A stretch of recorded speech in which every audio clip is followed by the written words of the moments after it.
All right, we'll go ahead and get started. Thanks again for joining the webinar today, Beginner's Guide to MaxDiff Scaling. We're hoping to show you all the tips and tricks that you need to get started here with MaxDiff. Today just a few housekeeping items before we get started. If you have any questions throughout the webinar, feel free to use the GoToWebinar chat, and we'll be monitoring that throughout the webinar. And at the end of the webinar, Richard, who is one of our co-presenters today, will be answering your questions. I'll be feeding those questions to him, so feel free to use that. And then at the end of the webinar today, we will be providing you slides and also a video recording of the webinar. Look for this in your inbox in the next couple of days, and you'll be receiving it then. Okay, so today we have a special guest. We have Richard McCullough. He is the president of Macro Consulting. Richard's area of expertise include applied quantitative methods, including new products research, pricing strategy, market segmentation, and brand positioning. He has been published more than 40 times in numerous magazines and journals. He has also worked for many years on the client side for companies such as Levi Strauss & Company and Pacific Gas and Electric Company. So please give a warm welcome to Richard McCullough. Richard, I'll pass it over to you now. Thanks, Dan. Hello, everybody. We're going to talk about MaxDiff. It's a great tool. It's fairly simple, but it is a big step forward. It's something I would recommend that all marketing researchers have in their portfolio of techniques to use when they're designing questionnaires and collecting data. It will improve the quality of your data. So this presentation is, as the title suggests, just an introduction. It will be extremely non-technical. We're going to start off by talking about some of the basic marketing and business questions that MaxDiff can be appropriate for. We're going to have a little discussion about why use it instead of what is traditionally used currently. Some operational discussion of what is MaxDiff, not any mathematical discussion, but just more how does it look in a survey, how do we use it.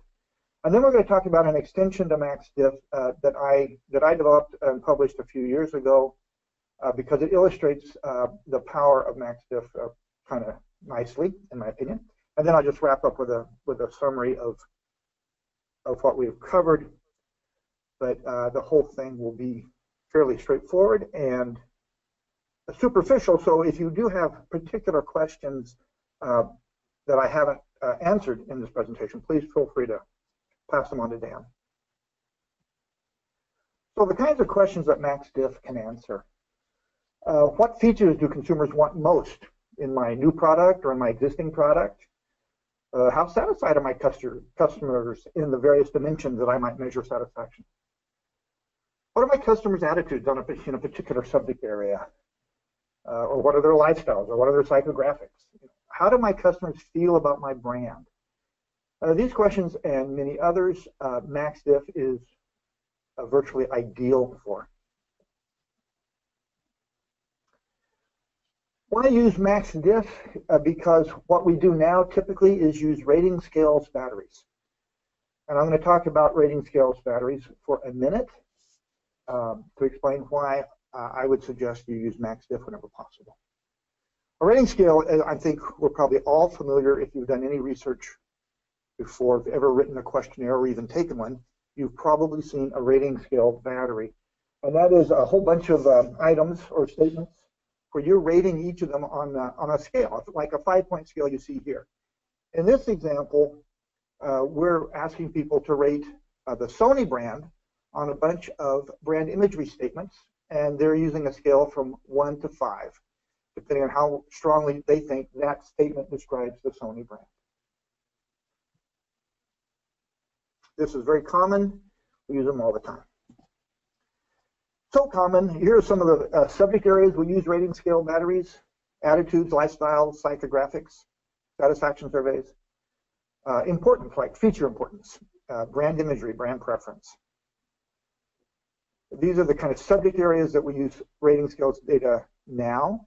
The topic areas are segmentation, brand positioning, usage and attitude, or attitude and usage, depending if you're in the U.S. Customer satisfaction surveys, messaging strategy, advertising research, new product research, and it goes on. I'm sure you can think of some of these areas that I didn't even put on this list, but the point is rating scale batteries are virtually ubiquitous. So here's a rule of thumb that I'd like you to take away. One of the few things I actually want you to walk away from this presentation remembering, and that is anywhere you can use rating scale batteries, MaxDiff can be used instead. So rating scale batteries can be replaced with MaxDiff in general. And why would you want to do that? Because rating scale batteries are actually a very poor way to collect data. They don't give you a lot of information. You tend to get flat responses across statements. You get flat responses across brands if you're doing a brand imagery study. Scale usage bias is something that's very important.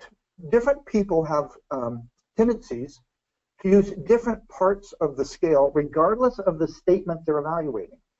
So, for example, people in some countries, let's say Northern Europe, they might use the lower end of a scale, regardless of what the statement is they're evaluating. So, if 10 is a negative response, then they might use 7, 8s, and 9s for most of the statements, regardless. So, a 6 is a really positive rating for them. Another culture, like the Japanese culture, for example, they might use the more positive end of the scale, regardless of the statement. So if you're doing a multicultural or a multinational segmentation study, rating scales batteries are absolutely the last thing in the world you want to put in your survey. Because what you'll end up doing is segmenting your respondents by country rather than by their opinions on the batteries that you're trying to measure. So it's a serious deficiency in rating scales. And since it's culturally driven, or at least one of the factors is cultural, and we live in a country that's extremely diverse, we're experiencing scale usage bias in all of our domestic surveys here in the US, and we don't have any control for it. Brand halo. If you're doing brand imagery studies, there are brand halo effects that many times, perhaps most of the time, totally mask the brand personalities or brand profiles you're trying to uncover in the data. Now, you can do some stuff with structural equation model to help control both scale usage bias and brand halo, and I have an upcoming webinar on structural equation models. But it's sort of like closing the door after the cow's out of the barn, because you don't want to collect bad data and then try to correct it. You want to collect good data and then take advantage of it. So just in summary, rating scales typically give non-discriminating and highly correlated results. And because the rating scales tend to have highly correlated responses within the battery, you end up oftentimes, maybe with 20, 30 statements, you're only measuring 2 or 3 different items, 2 or 3 different themes. You do a factor analysis on that battery, it's going to collapse down. I've seen batteries of as many as 50, 80 statements that collapse down into one factor. So you're not getting as much information out of that questionnaire real estate as you could. So here's an example of an application of MaxDiff, very straightforward. I've got an ice cream shop, and I've got 30 potential flavors of ice cream I could stick in the shop, but I only got room for 10 in my freezer. So I want to pick the 10 that's going to maximize my customer satisfaction. Now, there's a lot of ways to do this, to collect this data. Oftentimes, you would use a turf analysis to analyze the data once it's collected. TURF stands for total unduplicated reach and frequency. If you're not familiar with that technique, it's simply a technique that allows you to put the 10 flavors in that's going to make the most people happy in your market. You could do rating scales on these 30 flavors and just say how much do you like each of the flavors, and you'd rate them. But you'll get better quality data, and you'll get more differences across flavors if you do a MaxDiff study. And the way you do the MaxDiff study is, for those 30 flavors, you'd create random sets of 5 flavors. And maybe let's say we created 18 different sets of 5. We'd conduct a MaxDiff exercise. Now, Question Pro has a beautiful MaxDiff module in its survey software that helps make this very simple. After you collected the data, you would take it out, download the data, and you would use something like hierarchical Bayes or latent class to do some logistic regression on this choice data, this MaxDiff data, to create scores for every flavor for every person in your sample. And then you've got preference data on every person for all your flavors, and then you can do your analysis. Here's an example of one of those 18 MaxDiff tasks. We're showing someone these 5 flavors of ice cream: tutti frutti, mango, green tea, raspberry dribble, and chocolate chip cookie dough. And you ask them which is your favorite flavor, which is the one that you most want to buy, the one you like the most. You can word that a variety of ways depending on the specific objectives that you're trying to address. And then you ask them to pick the one that they least prefer. And you will do this, say, 18 times. There are ways to reduce that number of tasks that gets into more advanced levels of analysis and MaxDiff design. But there are ways to reduce that. But in the traditional sort of vanilla approach to MaxDiff, you would, for 30 items, if you were doing 5 at a time, you'd do 18 tasks.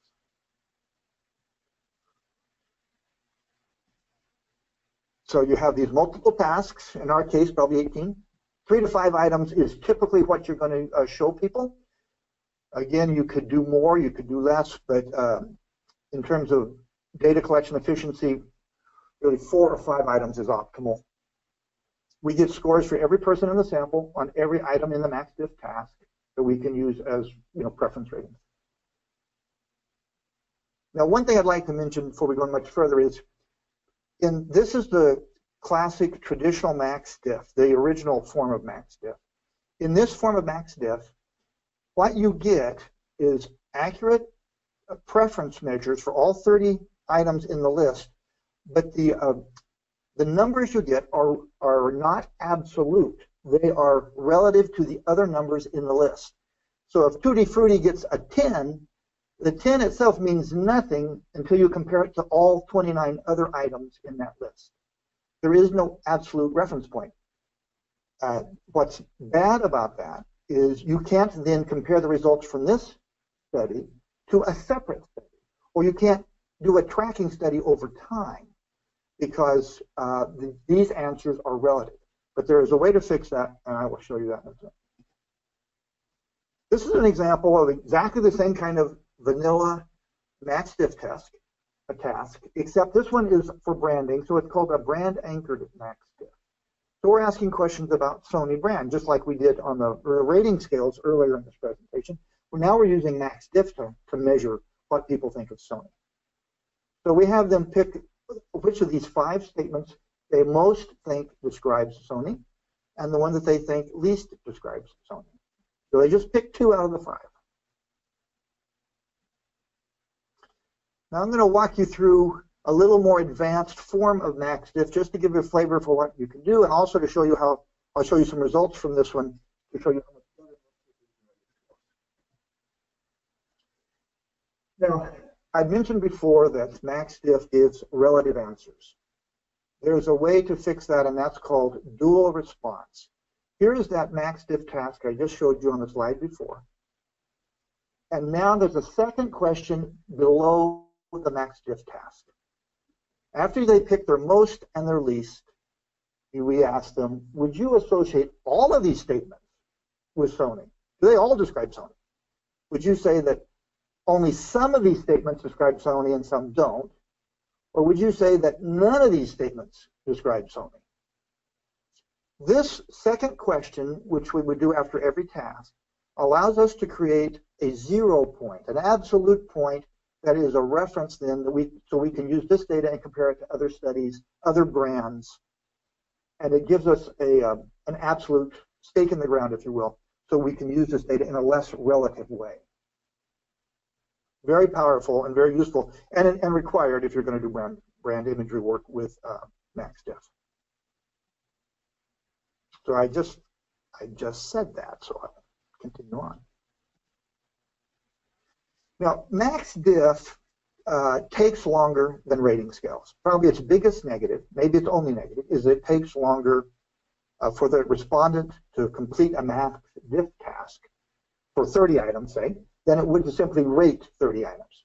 Now, the trade-off is, of course, you're getting much higher quality data, but there is a trade-off. It takes longer. So to extend MaxDiff to brand imagery work is difficult because typically with brands, you're going to be doing more than one brand. In this example here, I'm showing you 4 brands.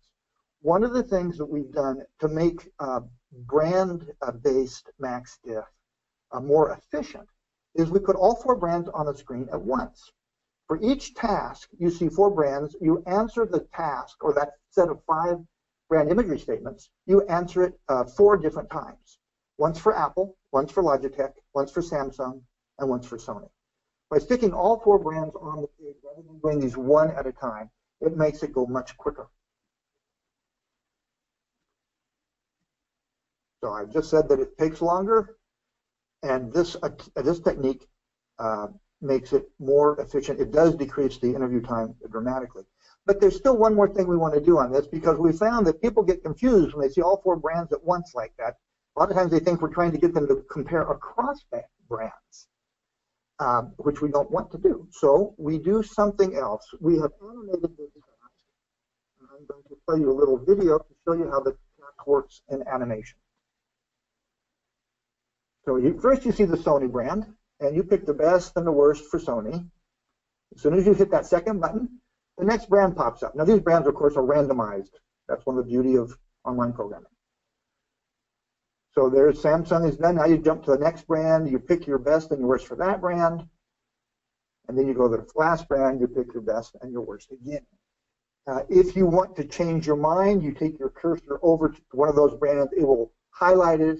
It won't be grayed out anymore, as you can see here. And you can revise your answers as many times as you want. And then you go on to the next task.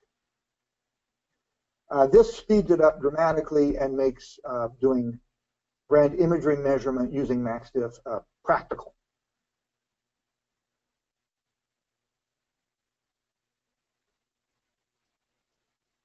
Let's see here. So I'm going to review part of the paper that I published a couple years ago, 2 or 3 years ago, comparing this technique for brand imagery measurement to rating scales.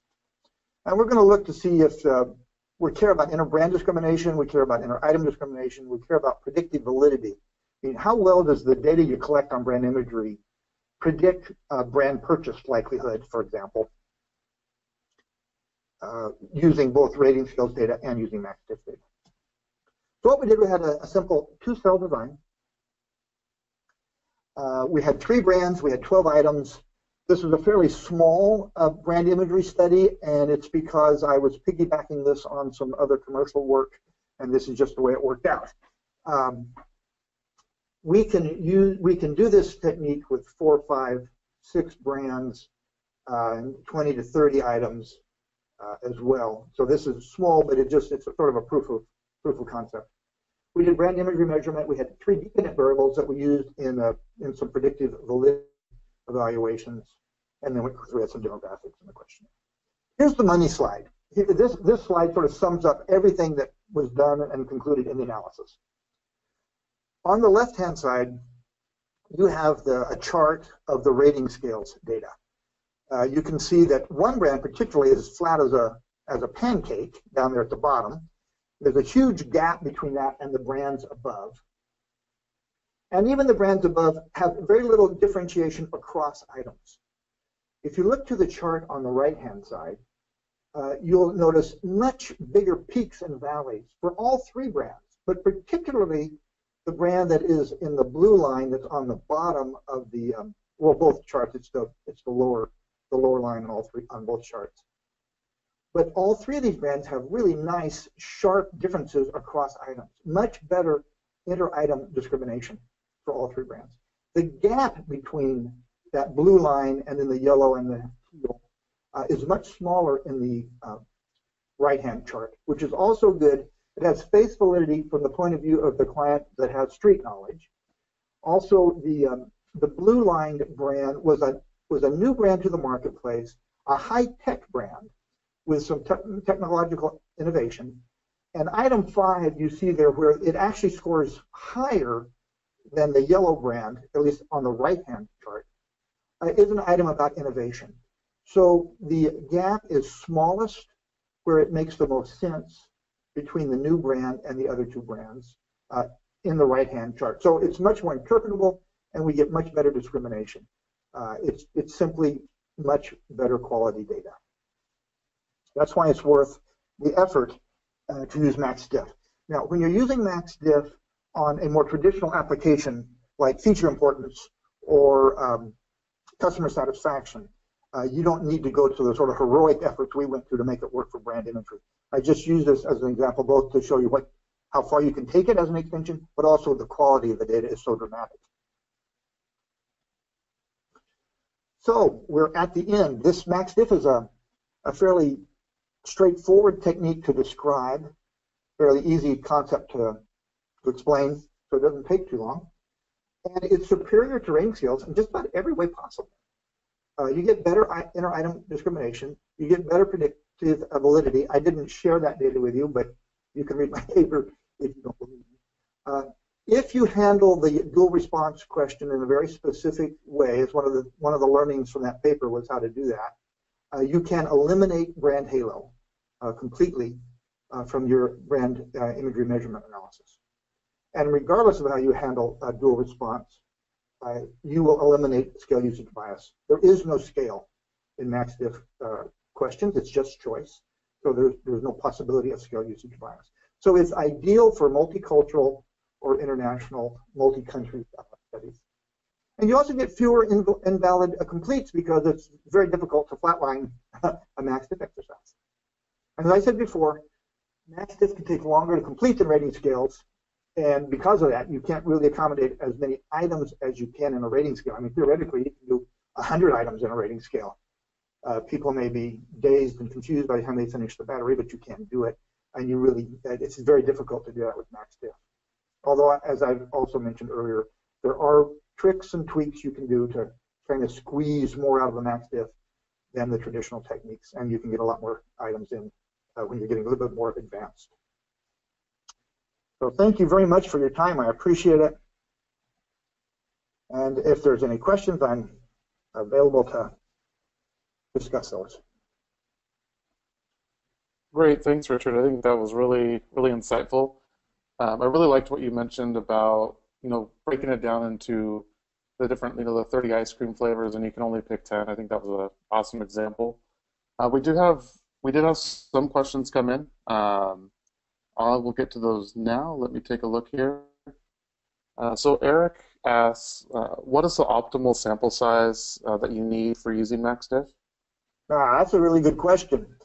MaxDiff is not particularly sample hungry. That's also true if you're doing a fairly straightforward conjoint exercise. So you're going to get fairly stable answers if you have 100 people. You don't need to have gigantic samples. When we get into the structural equation modeling seminar, for example, or webinar, you'll see that you're going to have more sample there because it's data hungry. MaxDiff is not data hungry. 100 people will be enough.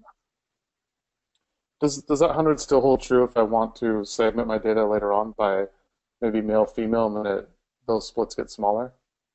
That's also a great question. It absolutely does not hold true. You need 100 people roughly to read a cell. So if you wanted to do a MaxDiff exercise and you had 6 regions in the country and you wanted to read each region separately, I'd recommend a sample of at least 600 so that you could have 100 per region. Or if you had male and female, at least 200 so you have 100 of each. Okay. And if your quotas are disproportionate, like if you have 1/3 male, 2/3 female, then you're going to need a sample of 300 because you want to get 100 in that male cell. Got it. So at the start of a study, they would want to work backwards and think about the different segments ahead of time and then directly relate that with the sample size that they need to get in order to be able to analyze each of those segments. That's absolutely true. However, that's absolutely true for any quantitative study you're doing, whether you're just doing crosstabs and no other advanced analysis or not. you should go through that same exercise to determine your sample size. Right, that's a great point. And so then Joe also asks, if applied to segmentation to replicate segments in the new survey, would you have to redo the full MaxDiff design, or is it possible to reduce it to be more efficient? Okay, I'm not certain I understand that question. You do a MaxDiff exercise and create a segmentation based on that MaxDiff exercise, and you want to replicate that segmentation with another sample? Is that the question? Yeah, so I'll repeat the question again here. So if applied to segmentation to replicate segments, oh yeah, Joe just mentioned that that's it, exactly what you mentioned. Okay, so I repeated the question correctly, in other words. You did, correct. Well, I think that's a little tricky. If I was using MaxDiff to build a segmentation, I would use latent class logistic regression to build the segmentation originally. And then I would probably build a typing tool that may or may not include the MaxDiff data that would identify segments for classification in future studies.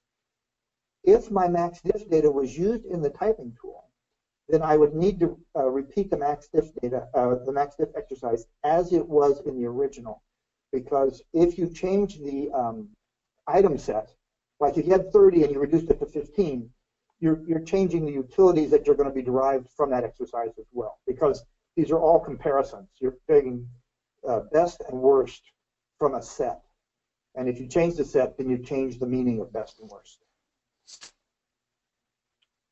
Gotcha. And then another question is, how many attributes should you include, or is there a max number of attributes that you should include in a MaxDiff question?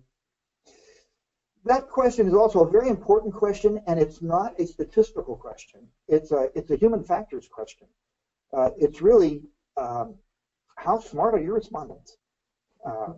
In general, I've found when I do B2B work, either with MaxDiff or conjoint, and the sample is someone like cardiologists or a high-tech biotech engineers doing genome sampling, for example. I can make much more challenging exercises. These people are highly educated, they are engaged in the subject matter, and they can just cognitively process more than normal consumers can. So it's a judgment call. It's not a statistic. The computer doesn't care.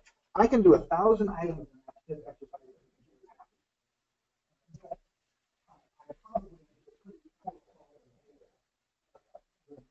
That questionnaire, if I tried to put everyone through it.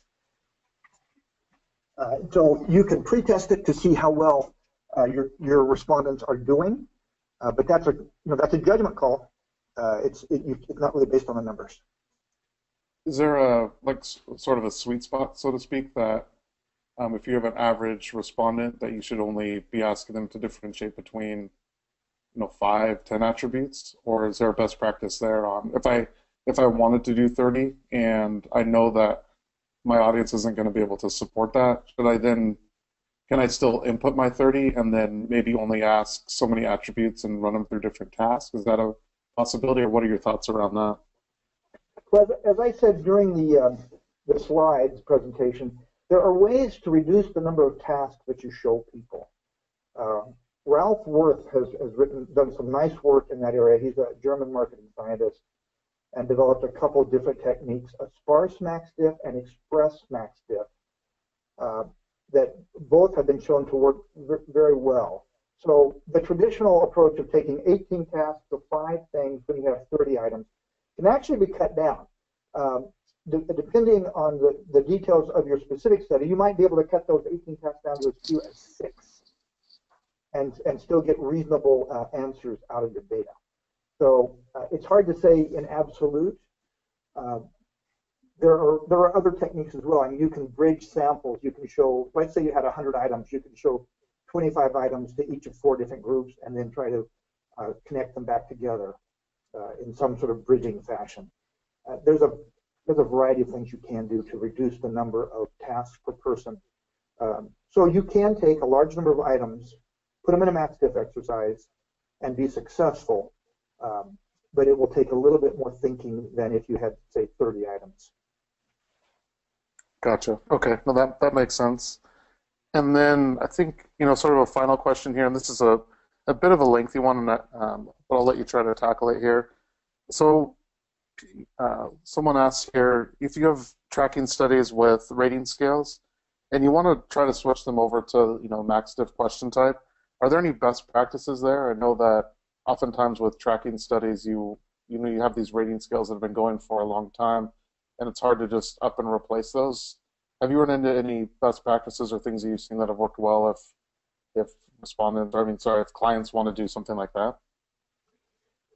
That's a really tough question. I know it's a good question and it's a practical question, and it is difficult. The only thing I've seen is to do the rating scales and the MaxDiff batteries in parallel for a while, and see if you can find some patterns between them so you can sort of understand how they relate to each other. But I don't really have a good answer for that question. Maybe somebody else does. But I don't. Okay, no, that's fair enough.